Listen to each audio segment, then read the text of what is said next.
Berapa kali saya bertanya kepada orang muda yang keluar dari masjid, saya tanya, apakah yang Anda ketahui tentang Ashabul Kahfi? Mereka senantiasa menjawab, oh itu pemuda yang tidur dalam gua. Jadi hanya sampai, lainnya apa? Ya hanya sampai situ. Jadi tahunya cerita Ashabul Kahfi itu hanya pemuda yang tidur di dalam gua. Padahal di dalam surah Al-Kahfi ayat ke-9 Allah katakan, a'udzubillahi minasyaitonirrajim, am hasibta. Kalau am hasibta itu kepada personal. Ada ayat lain, am hasibtum an tadkhulul jannah, itu jamak sifatnya. Tapi kalau am hasibta itu Allah tanya, apakah kamu sendirian itu mengira, kamu sendiri memperhitungkan, mencari anna ashabal kahfi, sesungguhnya ashabal kahfi warraqimi dan raqimnya kanu min ayatina ajaba. Itulah ashabul kahfi itu sesungguhnya kata Allah min ayatina ajaba, adalah ayat-ayat Allah yang menakjubkan. Maka ketika orang membaca itu, dia tahu am hasibta itu adalah tertuju kepada dirinya, hendaknya dia mempelajari tentang kisah Ashabul Kahfi. Jemaah yang insyaallah kita mendapatkan ampunan dan pertolongan dari Allah Subhanahu wa taala. Ashabul Kahfi dalam beberapa riwayat di dalam buku-buku diterangkan bahwa mereka hidup pada tahun 249 Masehi. Jadi setelah Nabi Isa. Sejak zaman Kaisar Nero, sejak zaman tahun 54 Masehi, setelah zaman Nabi Isa alaihissalam, itu penganut atau umat-umat Nabi Isa, orang yang mengikuti ajaran Nabi Isa pada waktu itu seringkali dibuli, diintimidasi, dipaksa untuk menjadi penyembah berhala. Begitu pula yang terjadi pada Ashabul Kahfi. Ashabul Kahfi tinggal di kota Ypres seperti itu. Mereka adalah 7 orang yang sebelum mereka mendapat petunjuk, sebelum mereka menjadi umat Nabi Isa alaihissalam, nama mereka adalah Asilides, kemudian Diomedes, yang ketiga Diogenes, yang keempat Probatus, yang kelima Stefanus, yang keenam Sambatius, yang ketujuh Quiriacus. Itu nama mereka, nama-nama Latin sebelum mereka menjadi penganut atau umat Nabi Isa alaihissalam.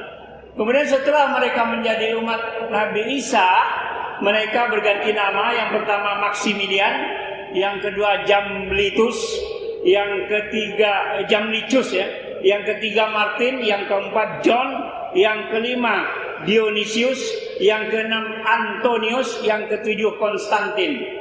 Nah, ada menarik kisah tentang Maximilian ini. Dia adalah anak pejabat di kota Ypres itu, menikah dengan anak pejabat juga.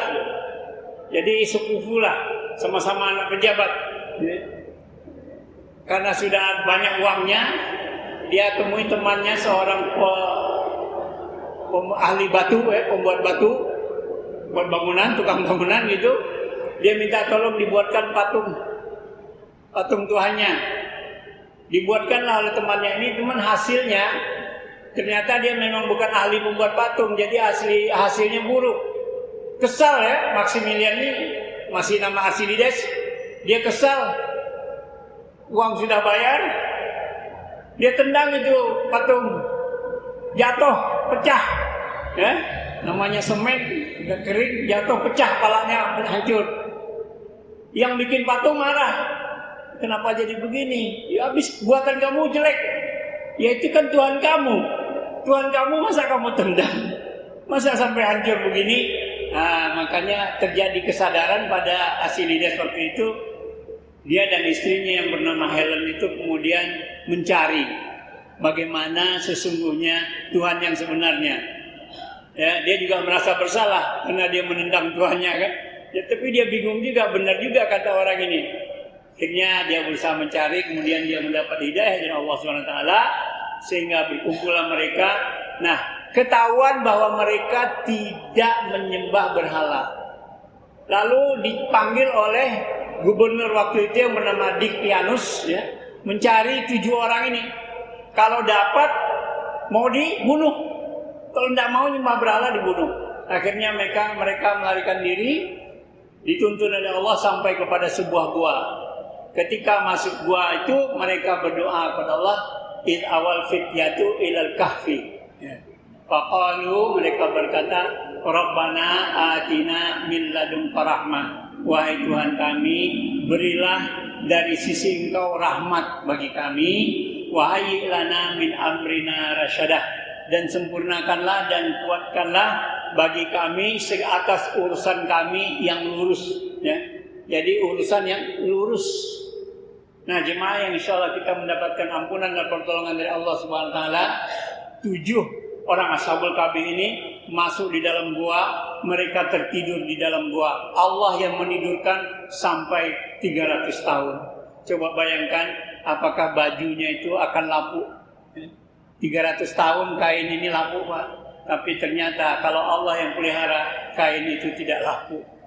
Mereka tetap berbaju, karena dalam riwayatnya setelah mereka terbangun untuk mengetahui berapa lama mereka tertidur, mereka ada 1 orang ditugaskan untuk ke pasar belanja, tapi ternyata uangnya sudah dibeli bahan-bahan, pas bayar uangnya sudah tidak laku. Ini uang zaman kaisaran dulu, sudah tidak laku. Tapi karena itu termasuk uang antik, ada juga yang mau terima. Ya, tentu kalau udah jadi antik itu udah tinggi, udah mahal pula harganya kan.